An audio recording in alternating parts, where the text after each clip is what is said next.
Saat ini di sosial media ramai dibahas kesesatan Wahabi. Bagaimana menurut Ustaz? Wahabi mana yang dimaksudnya? Sekarang di Indonesia ini, jemaah sekalian, orang-orang Syiah lagi gencar-gencarnya mencari kesalahan ahli sunnah. Sekarang ini. Dan subhanallah, perilaku mereka di Indonesia persis perilaku mereka di Yaman. Wahabi ini di samping disebut sebagai Wahabi, kenapa disebut Wahabi?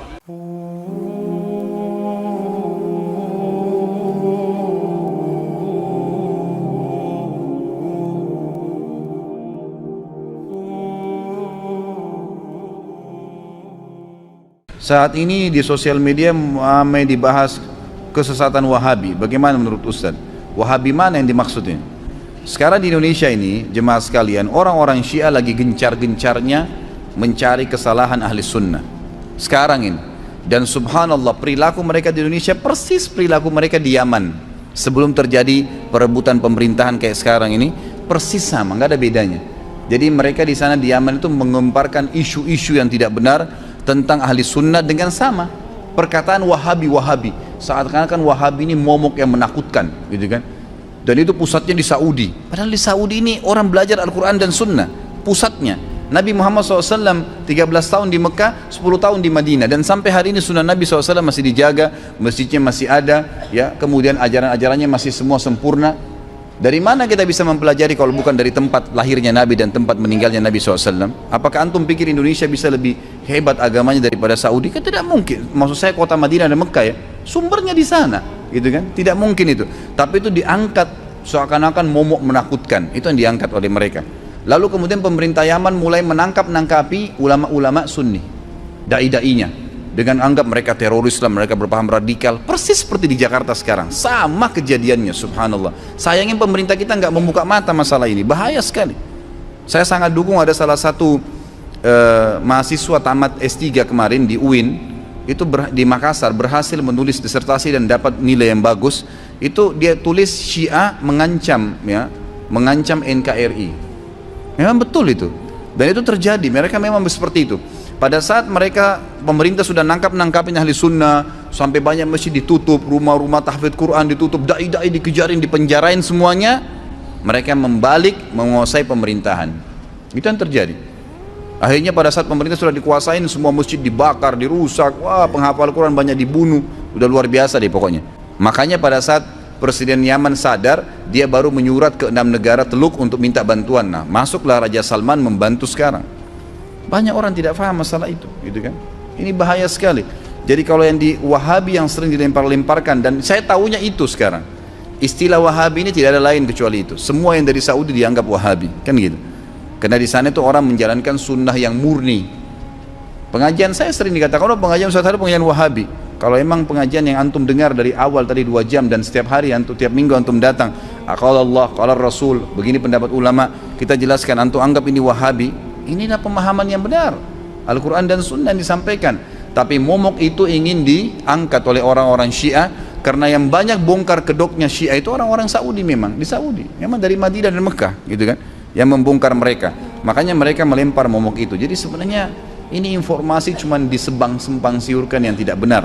Kita harus clearkan dulu istilah Wahabi, supaya tidak bias, supaya tidak menjadi fitnah. Jadi istilah ini bukan untuk mengejek, bukan untuk menghina, tapi istilah ini adalah identitas yang dikenal oleh masyarakat umum. Nah, karena itu mari kita lihat tentang istilah Wahabi, di mana Wahabi ini di samping disebut sebagai Wahabi. Kenapa disebut Wahabi? Karena dianggap oleh umat sebagai pengikut daripada Syekh Muhammad bin Abdul Wahhab yang mengusung pemikiran Ibn Taimiyah dan Ibnul Qayyim. Nah, walaupun pemikirannya sebetulnya lebih banyak merujuk kepada pemikiran Ibnul Taimiyah dan Ibnul Qayyim, tapi para pengikutnya ini lebih dikenal dengan sebutan Wahabi, diambil dari nama ayah Syekh Muhammad bin Abdul Wahhab. Jadi kenapa disebut Wahabi? Karena mereka pengikut Muhammad bin Abdul Wahhab. Jadi kata Wahabi diambil dari nama ayah Syekh Muhammad. Walaupun istilah ini kelompok Wahabi tidak terima. Nah, perlu saya berikan catatan, walaupun istilah ini kelompok Wahabi tidak terima. Saya di sini tidak bicara dia terima atau tidak terima, tapi saya bicara label yang menjadi identitas yang menyebar di tengah masyarakat, yang suka maupun yang tidak suka. Nah, aneka label untuk Wahabi kita perhatikan. Satu, mereka disebut ahlul hadis. Ini klaim yang sangat mereka senang. Nah, mereka kalau disebut ahlul hadis mereka terima dan mereka senang.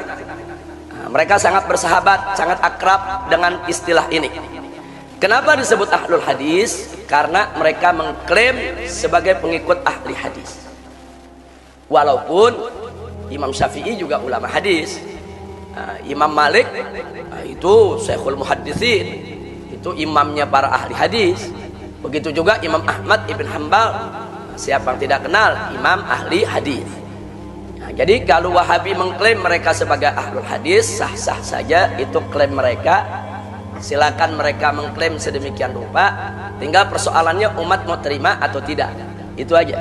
Tapi yang jelas memang label ini cukup populer. Jadi kalau disebut ahlul hadis biasanya kalau bicara soal akidah itu ditujukan untuk mereka. Mereka juga punya label salafi. Nah, ini juga mereka sangat senang, bahkan bangga dengan istilah ini. Dan mereka dorong supaya umat Islam sebut mereka salafi. Mereka nggak mau disebut Wahabi. Nah, jadi saya perlu bicara apa adanya, mana yang mereka suka, mana yang mereka tidak suka, itu istilah. Nah, saya di sini bukan sedang menghujat mereka, tapi saya di sini sedang memperkenalkan kepada umat tentang identitas-identitas yang menyebar di tengah masyarakat. Nah, kenapa mereka disebut salafi? Karena mereka mengklaim sebagai pengikut salaf. Mereka mengklaim sebagai pengikut salaf. Maka itu mereka sebut salafi. Ya, padahal Imam Malik juga salaf, Imam Abu Hanifah juga salaf, Imam Syafi'i juga salaf. Karena itu soal apakah istilah ini khusus untuk mereka saja diterima atau tidak diterima, itu urusan umat. Nah, ini label takfiri juga disematkan kepada mereka. Loh, kok ada label takfiri segala? Karena banyak di kalangan mereka, saya tidak katakan semua, banyak dari kalangan mereka secara demonstratif dan konfrontatif begitu mudah mengkafirkan sesama muslim. Ini kafir, itu kafir, anu kafir, yang muslim dia saja, saudara. Nah, ini akhirnya mereka dilabeli sebagai jamaah takfiriyah, kelompok takfiri. Walaupun saya tidak katakan semuanya orang di sana seperti itu, tidak. Nah, tapi ini harus mereka redam. Jadi kalau ada kelompok mereka yang tidak terima diberikan label takfiri, ya mereka mesti meredam, yaitu saudara-saudara mereka di kalangan mereka sendiri yang suka begitu mudah mengkafir-kafirkan orang lain. Nah, kemudian mereka juga punya label khawarij. Padahal kalau kita merunut kepada sejarah, antara khawarij dengan Wahabi tidak ada hubungan. Nah, cuman kenapa mereka sering disebut khawarij modern, saudara? Karena mereka bukan hanya sekedar mudah mengkafirkan sesama muslim, tapi begitu mudah menghalalkan darah sesama muslim. Jadi kalau udah mereka kafirin, nah mereka halalin darahnya. Lihat aja rekaman YouTube yang baru-baru ini menggegerkan, saudara. Seorang anak muda baru lulus Al-Azhar pulang ke Indonesia bicara seenaknya tentang demo, saudara. Dia katakan demo itu ciri aliran sesat, haram, dosa besar, dan halal darah orang yang mendemo. Nah, ini paham apa menghalalkan darah pendemo, saudara? Ini kalau dihalalkan begini, NU pernah demo, FPI sering demo, HTI suka demo, Muhammadiyah juga demo. Ini kafir semua ini. Ini jadi persoalan serius. Jadi kalau nggak mau disebut khawarij, ya tolong kader-kader muda mereka seperti ini diredam. Jangan memecah belah umat. Jangan, kita kan nggak usil dengan mereka. Nah, tolong mereka jangan usil dengan saudara-saudara muslim yang lainnya. Nah, baik, satu saja. Kenapa mereka menolak mereka disebut Wahabi? Nah, jadi Wahabi menolak label Wahabi. Kalangan Wahabi menolak istilah Wahabi disematkan kepada mereka. dengan dalih bahwa nama imam mereka adalah Muhammad bin Abdul Wahab. Mestinya istilahnya Muhammadi, bukan Wahabi. Nah, ini alasan mereka. Mereka tulis dalam buku, saya baca bukunya. Mereka bilang, ya kalau mau jujur kita ini Muhammadi dong, bukan Wahabi, karena imam kita Muhammad. Nah, bagaimana jawabnya ini, saudara? Ini sebetulnya nggak ilmiah. Ini mereka punya alasan, ini nggak ilmiah, tapi nggak apa-apa. Kita jawab sedikit ilmiah, saudara. Nah, di sini jawaban kita, hujah penolakan mereka terbantahkan. Karena nama suatu madhab, nama suatu aliran pemikiran yang dibangun oleh seseorang, bisa diambil dari namanya, bisa juga diambil dari nama ayah atau kakeknya, bahkan bisa diambil dari nama kunyah atau kabilahnya. Nggak mesti diambil dari namanya. Mana buktinya? Mari kita lihat. Satu, kita kenal madhab Maliki. Nah, ini diambil dari nama Imam Malik, nama orangnya Imam Malik bin Anas, karena namanya Malik, madhabnya disebut Maliki. Tapi sekarang kita lihat Hambali, ini diambil dari nama ayahnya Imam Ahmad ibn Hambal, bukan diambil daripada Imam Ahmadnya. Kenapa nggak disebut Ahmadi? Nah, kenapa madhab Hambali tidak disebut Ahmadi tapi disebut Hambali? Karena penamaan daripada suatu madhab nggak mesti nama si pembangun madhabnya.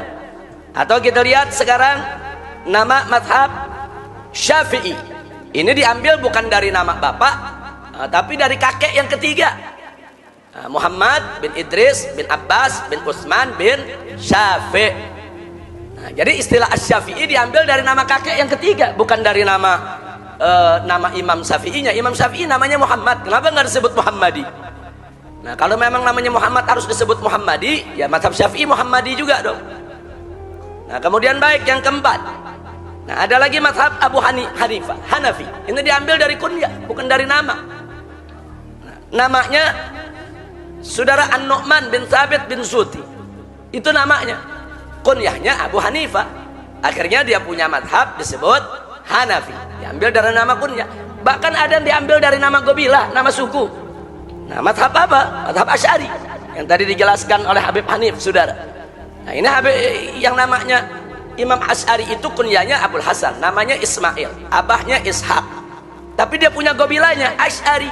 Dia keturunan daripada Abu Musa al-Asy'ari, yaitu salah seorang sahabat Nabi alaihi salatu wassalam. Nah, jadi artinya nggak usah dipermasalahkan soal kenapa namanya Wahabi, Muhammadi. Artinya sebetulnya udah terima itu istilah Wahabi, nah, cuman dia pengen ganti Muhammadi aja. Nah, ini jadi tawar-menawar identitas ini. Nah, identitas ini nggak bisa ditawar, ini tergantung apa yang menyebar di tengah masyarakat, ya kawan. Jadi bukan si A atau si B yang menentukan, bukan, tapi opini umum, ar-ra'yul 'am. Opini umum yang menyebar di tengah masyarakat, nah itu yang akhirnya melahirkan identitas. Karena itu menurut saya dan kawan-kawan di FPI, bahwa mereka disebut Wahabi sudah sangat tepat. Nah, saudara-saudara seiman semua, selama ini istilah Wahabi memang sering diperdebatkan. Ustadz Khalid Basalamah menolak sebutan itu. Beliau mengatakan istilah Wahabi hanyalah label yang muncul dari pihak yang tidak bertanggung jawab. Menurutnya, ciri-ciri yang sering dikaitkan dengan Wahabi, seperti memelihara jenggot, bercadar, dan rajin ibadah, sejatinya adalah amalan baik yang tidak pantas dijadikan bahan tuduhan. Namun, Habib Rizik Syihab menegaskan hal yang lebih dalam. Menurut beliau, ciri paling menonjol dari kaum Wahabi adalah sikap mereka yang mudah mengkafirkan dan menyesatkan kelompok lain, termasuk Ahlus Sunnah wal Jamaah, Asy'ariyah, Maturidiyah, bahkan para ulama besar yang berbeda pandangan dengan mereka.